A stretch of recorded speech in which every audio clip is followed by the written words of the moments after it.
Hello my dear student, এই ক্লাসটি BA programme third semester সেক হিসাবে যাদের সোশিওলজি আছে তাদের জন্য।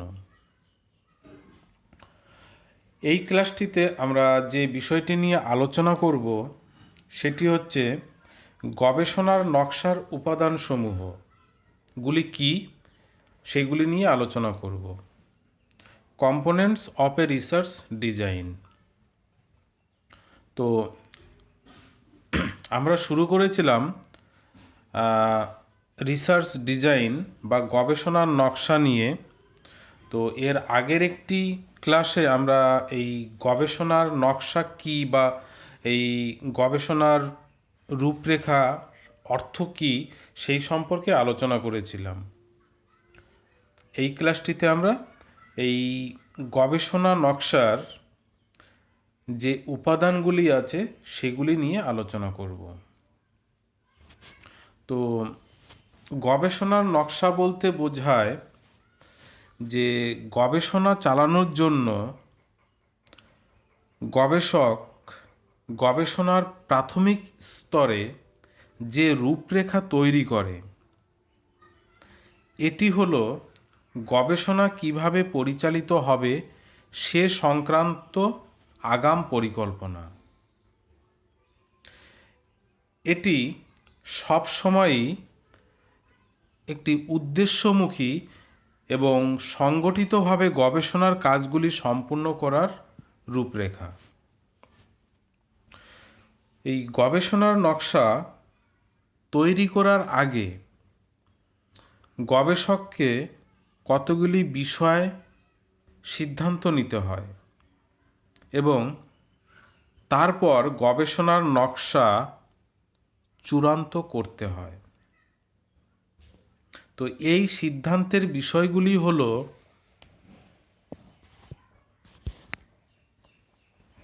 গবেষণার বিষয় সম্বন্ধীয়, অর্থাৎ অনুসন্ধানের বিষয়বস্তু কি, প্রকৃতপক্ষে ভূমিকায় এই বিষয়ে পরিষ্কার উল্লেখ থাকে। দ্বিতীয়ত হচ্ছে গবেষণার কারণ সম্বন্ধীয়, অর্থাৎ গবেষণা কেন চালানো হবে। তৃতীয়ত হচ্ছে গবেষণার স্থান সম্বন্ধীয়, অর্থাৎ গবেষণা কোথায় চালানো হবে। চতুর্থত হচ্ছে তথ্য ও উপাত্ত সংক্রান্ত, অর্থাৎ গবেষণায় কী ধরনের তথ্য বা উপাত্ত সংগ্রহ করতে হবে সেই সংক্রান্ত বিষয়। 5 নাম্বার হচ্ছে তথ্য ও উপাত্তের উৎস সংক্রান্ত, অর্থাৎ গবেষণার প্রয়োজনীয় তথ্য ও উপাত্ত কোথা থেকে সংগ্রহ করা হবে সেই বিষয়। নেক্সট হচ্ছে গবেষণার সময় সংক্রান্ত, অর্থাৎ গবেষণা চালানোর জন্য কতটা সময় পাওয়া যাবে বা গবেষণার সময়সীমা কী হবে সেই সংক্রান্ত বিষয়। নেক্সট হচ্ছে গবেষণার স্যাম্পেল বা নমুনা সংক্রান্ত, অর্থাৎ গবেষণার প্রয়োজনীয় তথ্য বা উপাত্ত যে উৎস থেকে সংগ্রহ করা হবে তার পরিধি কী রকমের হবে সেই বিষয় সংক্রান্ত নিয়ে আলোচনা হবে। নেক্সট হচ্ছে তথ্য সংগ্রহের পদ্ধতির বিষয়, অর্থাৎ তথ্য সংগ্রহ করার জন্য কোন পদ্ধতি সর্বাধিক উপযোগী বলে বিবেচিত হবে এবং গ্রহণ করা হবে সেই বিষয় নিয়ে প্ল্যানিং করতে হবে। তো এখানে তথ্য সংগ্রহের ক্ষেত্রে অনেক মাধ্যম আছে, টুলস অ্যান্ড টেকনোলজি আছে, সেগুলি ব্যবহার করবে যেটা সুবিধা মনে হবে গবেষকের। নেক্সট হচ্ছে তথ্য বিশ্লেষণ বিষয়ক, অর্থাৎ যে তথ্যগুলি ফিল্ড থেকে সংগ্রহ করবে সেই তথ্যগুলি বিশ্লেষণের জন্য কোন পদ্ধতি সর্বাধিক উপযোগী বলে হবে এবং সেটি গ্রহণ করা হবে। তো সেই বিষয় নিয়ে কিন্তু এখানে আলোচিত হবে। নেক্সট হচ্ছে প্রতিবেদন সংক্রান্ত, অর্থাৎ সব শেষের কাজ হচ্ছে এই প্রতিবেদন সংক্রান্ত, যে প্রতিবেদনটি কিভাবে গবেষণার প্রতিবেদন লেখা হবে সেই সংক্রান্ত সিদ্ধান্ত চূড়ান্ত করতে হবে। তো উপরের এই প্রশ্নগুলির উপর গবেষণার নকশার যে চূড়ান্তকরণ সেটি নির্ভর করে। উপরের বিষয়গুলির সম্বন্ধে গবেষক তার সিদ্ধান্ত চূড়ান্ত করলে গবেষণার রূপরেখা বা নকশা তৈরি করা সম্ভব হয়। তো এই রূপরেখা বা নকশার বিভিন্ন অংশ বা অন্তর্ভুক্ত উপাদানগুলি সাধারণত এরকম, যেমন গবেষণার নকশার যে উপাদানগুলি সেগুলি আমি পরপর বলবো এখন। আর এর আগে হচ্ছে গবেষণার তথ্য যে চূড়ান্ত করার জন্য, নকশা চূড়ান্ত করার জন্য যে প্রশ্নগুলি অ্যাকচুয়ালি মাথায় থাকা দরকার, ডিজাইনটা করতে গেলে যে প্রশ্নগুলো থাকতে হবে সেগুলি নিয়ে আলোচনা করলাম। কারণ যে গবেষণার বিষয় সম্বন্ধীয়, কারণ আমি কোনো একটা সমীক্ষা করব, তো সেখানে আমার টপিকটা কি হবে, সে বিষয়টি কি হবে। ধরে নিলাম যে আমি একটি গবেষণা করতে যাচ্ছি, যে গবেষণাটি হচ্ছে তোমার নারী এবং পুরুষের মধ্যে বৈষম্য কেন। তো এখানে আমি একটা টপিক নিয়ে নিলাম যে জেন্ডার ডিসক্রিমিনেশন। তো এই বিষয়টি আমার মাথায় রাখতে হবে এবং সেটিকে ধরিয়ে বিভিন্ন বিষয়গুলো করতে হবে। গবেষণার কারণ সম্বন্ধীয় কেন করব, যে জেন্ডার ডিসক্রিমিনেশন আছে ঠিক আছে, কিন্তু সেটা আমি কারণ কেন করব তার কারণটা উল্লেখ করতে হবে। তারপরে গবেষণার স্থান সম্বন্ধীয়, সে কোন স্থানে করব, তথ্য উপাত্ত সংক্রান্ত বিষয় জানতে লাগবে, আমি কিভাবে এই তথ্যগুলি পাবো, সোর্স আছে কি না সেগুলো সম্পর্কে আমার ধারণা থাকতে হবে। তারপরে তথ্য উপাত্তের উৎস সংক্রান্ত, গবেষণার সময় সংক্রান্ত, যে কতদিনে আমি কাজটি শেষ করব। হ্যাঁ, তো এই বিভিন্ন বিষয়গুলি নিয়ে কিন্তু গবেষণার যে রূপরেখা বা নকশা সেটি কিন্তু তৈরি করতে হয়। এবং তারপরে যে গবেষণার নকশা তৈরি করতে গিয়ে যে উপাদানগুলি প্রয়োজন হয় সেগুলি আমি আলোচনা করছি এখন। নাম্বার 1, সমস্যা। যে গবেষণার নকশায় গবেষণার প্রধান সমস্যা বা বিষয়টিকে সম্পূর্ণভাবে ব্যক্ত ও অন্তর্ভুক্ত করতে হবে। দ্বিতীয়ত হচ্ছে গবেষণার প্রকৃতি, অর্থাৎ গবেষণার প্রকৃতি কী রকম হবে, অর্থাৎ গবেষণাটি পরীক্ষামূলক না বিবরণমূলক না তত্ত্বমূলক না অন্য ধরনের, তা গবেষণার নকশায় কিন্তু উল্লেখ করতে হবে বা বিবৃতি করতে হবে। 3 নম্বর হচ্ছে উদ্দেশ্য, যে গবেষণার উদ্দেশ্য কী তা পরিষ্কারভাবে নকশায় উল্লেখ থাকতে হবে। যে ক্ষেত্রে গবেষণার একাধিক উদ্দেশ্য থাকে সেক্ষেত্রে প্রধান উদ্দেশ্য ও অন্যান্য উদ্দেশ্যগুলি অবশ্যই স্পষ্টভাবে উল্লেখ থাকা দরকার। তবে সাধারণ নিয়মানুযায়ী উদ্দেশ্যের সংখ্যা 6-এর বেশি হওয়া বাঞ্ছনীয় নয়। তো এর পরের যে উপাদান সেটি হচ্ছে মূল ধারণা, অর্থাৎ গবেষণার বিষয় বা সমস্যার পরিপ্রেক্ষিতে গবেষক যেসব ধারণার উপর গুরুত্ব আরোপ করে অনুসন্ধান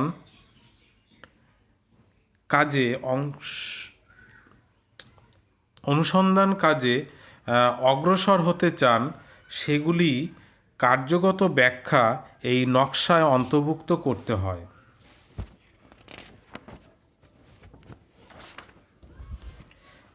নাম্বার 5, গবেষণার পরিধি, অর্থাৎ গবেষণার রূপরেখা বা নকশা অত্যন্ত গুরুত্বপূর্ণ উপাদান হল এই গবেষণার পরিধি সংক্রান্ত বিষয়টি।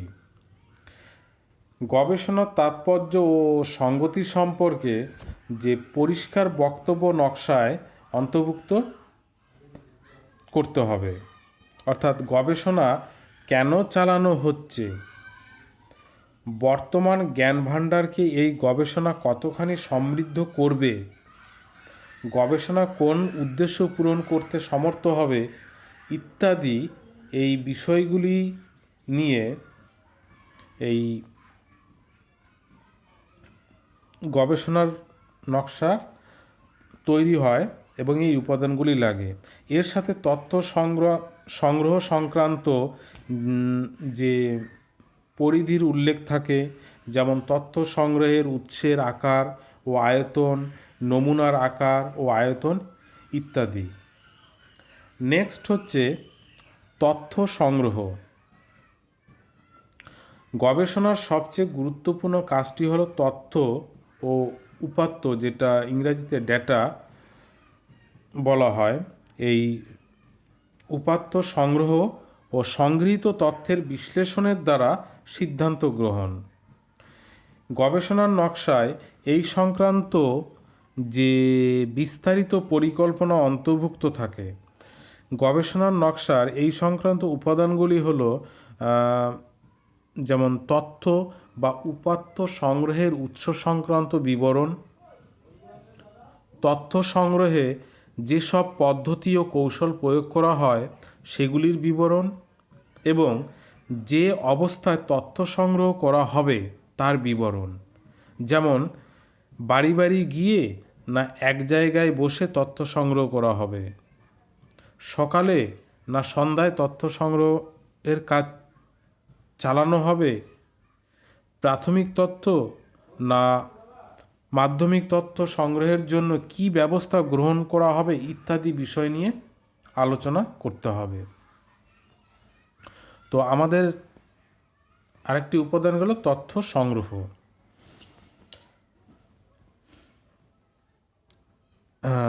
গবেষণার ডিজাইনের আরেকটি উপাদান হলো তথ্য প্রক্রিয়াকরণ ও বিশ্লেষণ। সবশেষের এটি হচ্ছে একটি বিষয় বা উপাদান, যে তথ্য সংগ্রহ করা হলো এবং তথ্য সংগ্রহ করার পরে সবশেষে এই বিষয়টি আসবে যে সংগৃহীত তথ্য কিভাবে উপস্থাপন ও বিশ্লেষণ করা হবে তা উল্লেখ গবেষণার নকশায় থাকে। অর্থাৎ যে সংগৃহীত তথ্যের ঝাড়াই বাছাই, সুসংবদ্ধকরণ, সম্পাদনা, বিশ্লেষণ ও ব্যাখ্যা কিভাবে করা হবে নকশায় তার উল্লেখ করতে হবে। তো এই ছিল গবেষণা নকশার উপাদানগুলি। অর্থাৎ একটি গবেষণার নকশা তৈরি করতে গেলে যে উপাদানগুলি লাগে সেই উপাদানগুলি নিয়ে আলোচনা করলাম। তো এই উপাদানগুলির মধ্যে আমি আরেকবার রিপিট করছি কি কি থাকতে হবে। সেটি হচ্ছে সমস্যা, কারণ সমস্যা না হলে সেই কাজের কোনো ভ্যালু থাকছে না। তাহলে একটা সমস্যা থাকবে।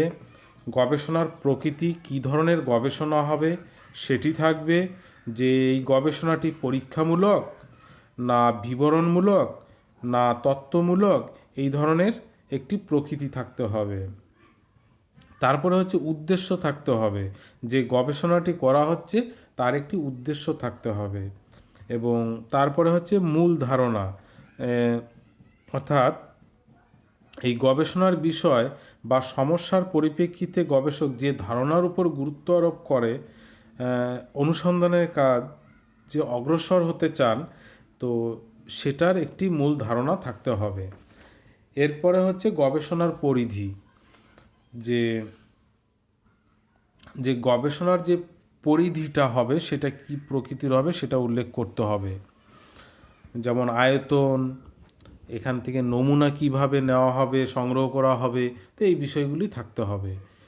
তথ্য সংগ্রহ, যে তথ্যগুলি আমার প্রয়োজন, সেই তথ্যগুলি আমি কিভাবে সংগ্রহ করব, তো সেটি একটি বিষয় বা উপাদান হিসাবে আমরা এখানে দেখছি, এবং সবশেষে যে সংগৃহীত যে তথ্যগুলি হবে সেই তথ্যের প্রক্রিয়াকরণ কিভাবে করা হবে সেটি উল্লেখ করতে হবে। অর্থাৎ তথ্য প্রক্রিয়াকরণ হচ্ছে গবেষণার নমুনার বা রূপরেখার একটি উপাদান। তো মাই ডিয়ার স্টুডেন্ট, এই ছিল গবেষণার নকশার বা রূপরেখার উপাদানসমূহ। তো এরপরে সিলেবাস অনুযায়ী যেগুলি আছে সেগুলি নিয়ে আমরা আলোচনা করব। মোস্ট প্রবাবলি স্যাম্পলিং চ্যাপ্টারটা শুরু হবে। তো এর পরের ক্লাসগুলিতে আমরা স্যাম্পলিং নিয়ে বিস্তারিত আলোচনা করব। তো আজকের আলোচনা এই অবধি। Thank you.